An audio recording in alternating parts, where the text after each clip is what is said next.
Bienvenue sur la chaîne Savoir Investir.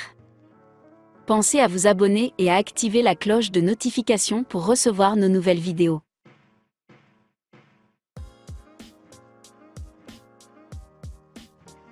Les courtiers en ligne.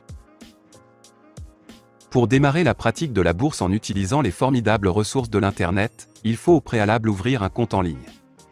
Pour investir en actions, vous devez posséder un compte, titre, l'appellation « en ligne » venant rappeler que le placement se réalise par le biais du réseau des réseaux.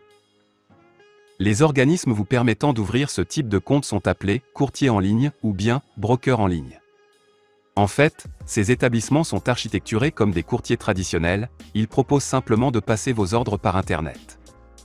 Les autres modes de transmission des ordres, téléphone, application mobile, étant souvent proposés, nous verrons plus loin que ces éléments ont une importance certaine dans le choix de votre intermédiaire financier.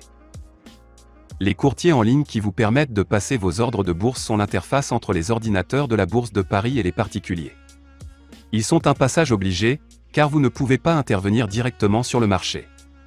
Ce sont eux qui acheminent vos ordres sur le marché pour qu'ils soient exécutés. En contrepartie, ils se rémunèrent sur les commissions que vous acquittez lorsque vous réalisez un achat ou une vente de produits financiers. L'une des premières questions que se posera le nouvel arrivant dans la bourse en ligne sera celle de la sécurité de son épargne. Cette question est bien naturelle puisque c'est le courtier en ligne qui détiendra vos avoirs, qu'il s'agisse d'espèces destinées à l'investissement, d'actions, d'obligations ou de tout autre actif financier.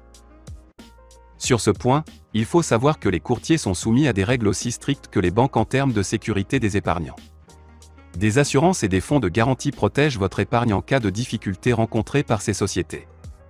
En France, l'Autorité des marchés financiers, AMF, qui donne notamment les agréments nécessaires à l'exercice de la profession, exerce une vigilance particulière sur ce point.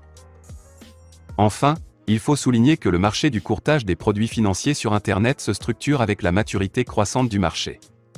Les grands réseaux bancaires classiques participent pleinement à cette concentration et ce sont eux qui détiennent les leaders français du courtage en ligne, généralement sous forme de filiales.